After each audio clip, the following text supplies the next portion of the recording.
But so are we all good? All right, okay. So it's very exciting to see you again. Does everybody remember who this man is? Yes, they're saying yes. And look, you can verify, hearts already coming in, nice green and peachy hearts, a few purple and pink ones, but they are coming in especially for you. Yes, Dr. Bob, it is. Now, okay, well, tell us, everybody, your name. Hi, everybody. My name is Dr. Bob Zajac. I'm a board-certified pediatrician. And if it's okay, I'd like to tell you a little bit about myself. I have 8 kids. I have 15 years of training in what I'm about to talk to you about. My background is in child development, a 4-year degree. I was getting my PhD in special education 4 years before I surprised my wife with my desire to become a medical doctor. That added 7 more years. And then just for fun, I have a 2-year degree in Master's in Business Administration, so 17 years. And happy to share some of that experience with you in my personal journey as it relates to vaccines and injuries of children. You are seriously qualified. I've been reading about this a lot. As you know, medical doctors don't have a lot of training in vaccines. We don't have a lot of training in anything in detail unless you become a specialist. I've been reading about vaccines since 2009, about an hour a day. I started reading about vaccines when I saw my patients getting hurt, and that was really hard for me. I didn't want to believe it. In 2003, you all, literally everyone would have hated me. Biggest jerk of a jerk doctor you ever would have met in 2003, biggest ego of any doctor I think that was ever created. And when I walked into my community, I told everybody how blessed you are that I'm here now. And in the next 2 years, I noticed that there was a separation in my patient population. There are patients that were seeing the local chiropractor that were healthier than my other patients, and they were doing some other things for their health other than just using medication for whatever condition they might have. They also had a lower vaccine uptake, and they were healthy, and that was really hard for me to recognize. My partially or unvaccinated patients, and none of us liked them, quite honestly, back then. They were going against their medical doctor's advice, and with the ego that I had, that was really hard to swallow. It took me a couple of years to start reading about vaccines, and the moment I started reading research about vaccines, changed my life forever. I didn't know anything beyond the vaccine information statements, where we find out that vaccines are perfectly safe. You'll become immortal if you vaccinate, and if you don't, all the babies in the world will die. And that's what the CDC wants us to believe, and I understand why they say what they say. When I started reading vaccine inserts, I was blown away at what had been studied or not studied, at the numbers of kids that were studied. A study of 2,000 kids, and then we start vaccinating 4 to 8 to 12 million kids to see what happens. And it changed my life when I saw vaccines having a higher injury rate than what we expected. We had a brand new vaccine that would come out, and we'd start vaccinating kids, and instead of a 1 in a million reaction, we were seeing kids, 1 in 100 being hospitalized, or having to create special rules that if you received a vaccine, you had to lay on the table for 20 minutes because you might pass out as you were leaving our clinic. Really hard for me. I am embarrassed to admit that I was still a vaccine bully, that in my practice we needed certain vaccine rates and you couldn't question my authority, but then I started to make personal decisions for my own children where we wouldn't give my kids any new vaccine that had just been released. A silly rule at the time for what I know now, but I was never going to test vaccines on my kids again. And in 2007 or 8, I forget, I experienced my first regression to autism with one of my patients. Now, you've all heard the same story, that they were born with autism and the doctor just didn't know that they had autism, and it's really hard to pick. No, that's not true. My background's in child development. I was working with kids with special needs. I had a perfectly normal child in my practice until they received his 12-month vaccines. When I walked into the room at a 17-month visit, I literally saw a child I'd never met before. I thought I walked into the wrong room. I stepped out to look to make sure I was in the right room because I did not recognize this child. He had regressed into autism, one of the saddest cases I've ever seen. And hard to admit that I struggled with recognizing that really happened to my patient.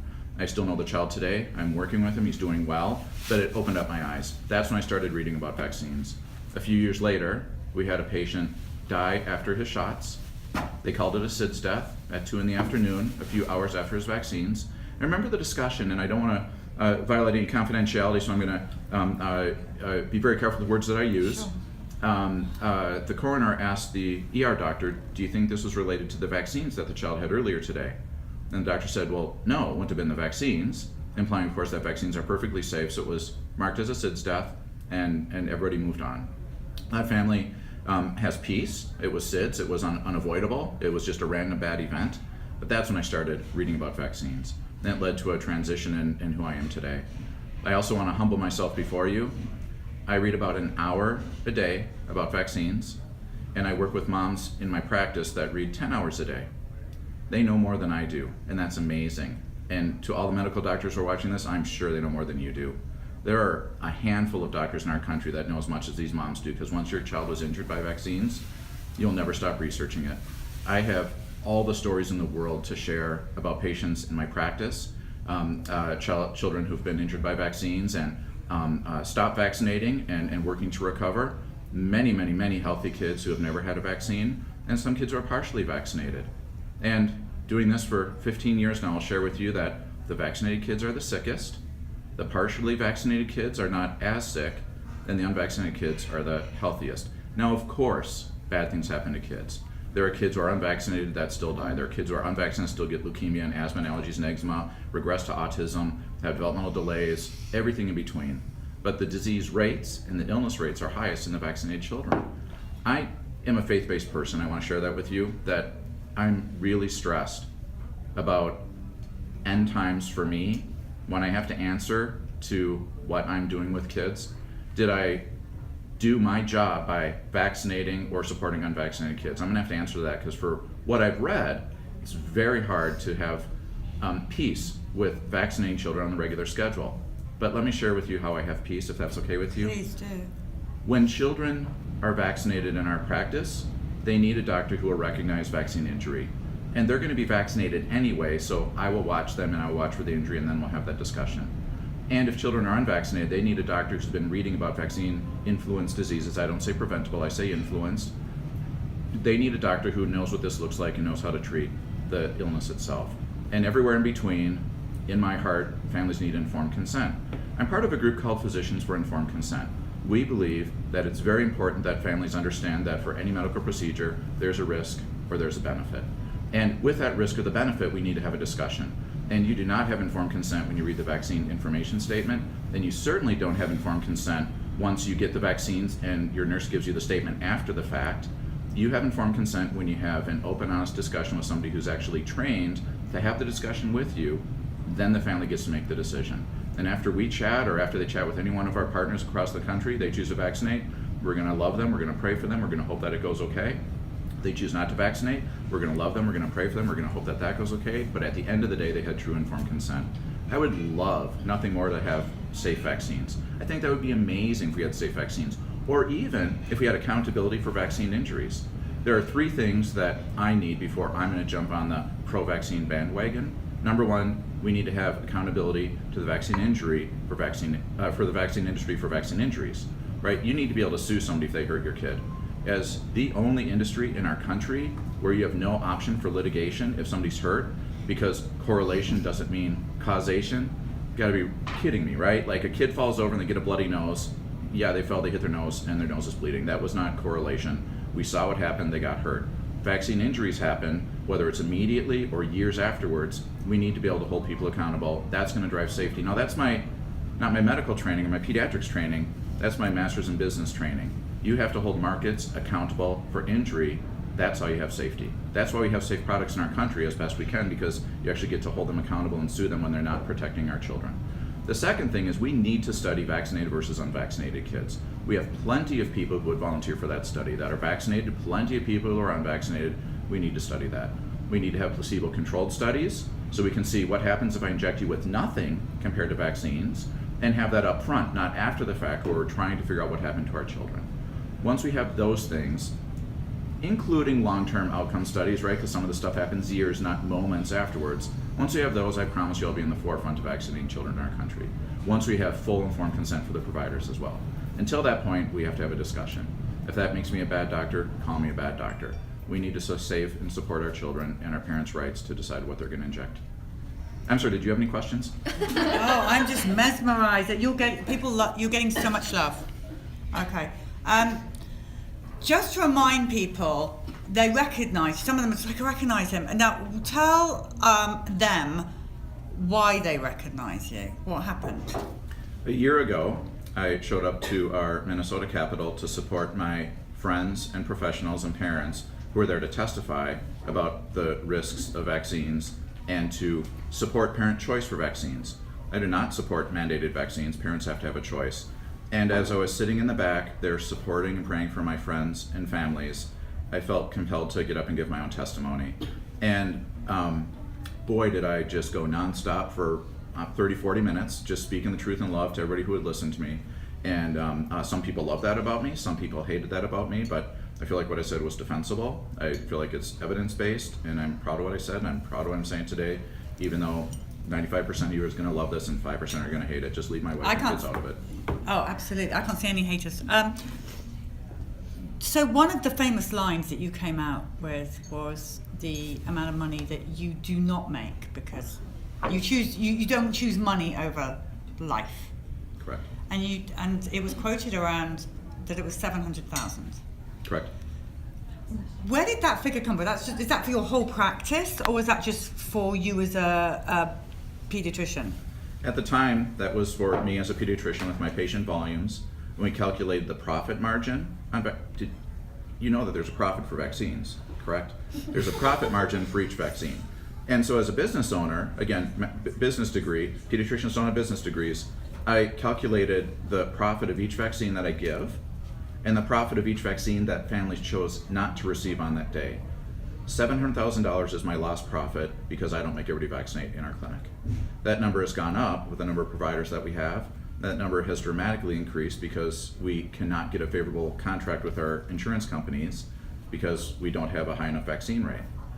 We're now up to about $1.7 million that our clinic does not make every year, lost profit, because we aren't playing by the vaccine rules. And I love my wife with my heart, my soul. She frequently asks me, how important is this vaccine issue to you? Because I think she would really like that $1.7 million. We barely pay our bills each week or each month in the clinic. It's that important. And it is what it is. So we're going to keep going as long as we can survive as a clinic. Each month it's hit or miss, and those are the rules that we have to play by, but the kids are more important than the money. Wow. I mean, literally, wow. Why are there not more pediatricians coming out? Surely there are other pediatricians that even at least have faith and realize they have to do the right thing. Surely there's so many that the level of bullying that we record as we go around the world it's horrific. From pediatricians. I believe that pediatricians don't necessarily understand all the issues involved, and I say that without judgment, right? If you don't know, it's hard to be held accountable. For sure, pediatricians who don't own their own clinics don't understand the financial ramifications of a lower vaccine rate. Physicians, including a provider at one of my previous practices, realize that if you have to talk about vaccines, you lose money. If you give the vaccines and it didn't take you any time to talk about it, you optimize your profit. For you personally as a provider, but also for the organization. If you spend 10 or 15 minutes talking about a vaccine and a family chooses not to vaccinate after they have informed consent, you lose 15 minutes of your productivity for the day, and you certainly don't make a profit for the vaccine. So when physicians haven't read about vaccines, I understand it, right? We're busy, and we hope that we can just put some of these things at ease, right? If you have asthma, you need an inhaler. If you have eczema, you need a steroid. Let's just use the protocol. Let's use the algorithm. Let's provide care that we learned, and I don't judge that at all. Vaccines are different because we're making a recommendation suggesting that they're perfectly safe, and they're not, and we're hurting kids, but we won't know it or admit it unless we read. My hope is that physicians, under the pressure of parents, will stop and actually read about it. They'll read some great books that are out there. They'll actually go to peer-reviewed research and study the vaccine ingredients, as opposed to what the pharmaceutical representative hands you when they're selling you the vaccine. Wow, so I hate to say this, it sounds kind of mean, but it is true, I feel.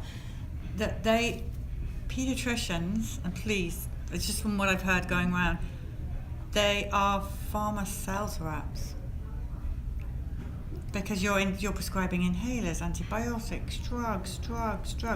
When does any pediatrician ever say, you know what, you need to go home, you need to have some vitamin C, you need to drink plenty of fluids, just like the doctors used to do in my day, that was what they did. And all we hear from the parents is, Oh, give them Tylenol, and take a course of antibiotics while you're at it. And here's an antidepressant for you, Mum. So we're hearing. It's what we learn in medical school, and we're medical doctors, and we're infallible. When we received our medical degree, we inherited the wealth of the knowledge of the universe, and at that moment, we knew more than anybody. And it's very scary to think that that isn't true. Now, not every doctor feels that way, but I would hazard to guess many do in my interactions and my experiences. And so if we step back and we realize that not everything needs a medicine or a surgery, that maybe our bodies are designed pretty perfectly and we can step back and let our bodies heal, or we can look at other options such as time or hugs and kisses or maybe a warm bath and move beyond that. I think that many physicians would be surprised that they don't need the medicine. And on a business side, you can make almost as much money, which is pretty cool too. What you mean out of If prescribing you don't prescribe a medicine, or if you know, you make a little bit more money if you prescribe a medicine, but ultimately it's about providing care. And so we can just step back and humble ourselves and serve patients in our country. So let me get this straight. You are supersonic qualified doctor. You also have business qualifications as well. So you're just pretty all-round brain box. You thought vaccines were great because that's what you were taught. You then woke up and realized it's not, so you did the right thing, which means you lose out on lots of money. You have 8 children. So, you know, someone who doesn't have maybe the faith or whatever it is that does it for you would have thought, I need to pay for these 8 children. I've got 3 and I can barely feed them. So I can't imagine 8. So I'm seriously, thank you, because you have sacrificed so much and your family has sacrificed so much. But I think the big guy upstairs is going to be really proud of you. Thank you. Ultimately, if every doctor was like you, we would not have the problem that we live in today. Right. So on behalf of all the parents, you are getting so much love, it's unreal. And these people are going to share and share and share. And when no doubt that you get the usual online trolls, just give us a call and our peeps will have your back. Thank you. Because that's what we do. Well, thank you for what you're doing in our country to save our children. We'll save the babies. All right, loads of love. You've got to watch us back. You will not believe it. Look, on all channels. So we're going to, Dr. Bob, they love you. Okay, you need to know that. All right, we're going to come off and we'll be back on with a new story.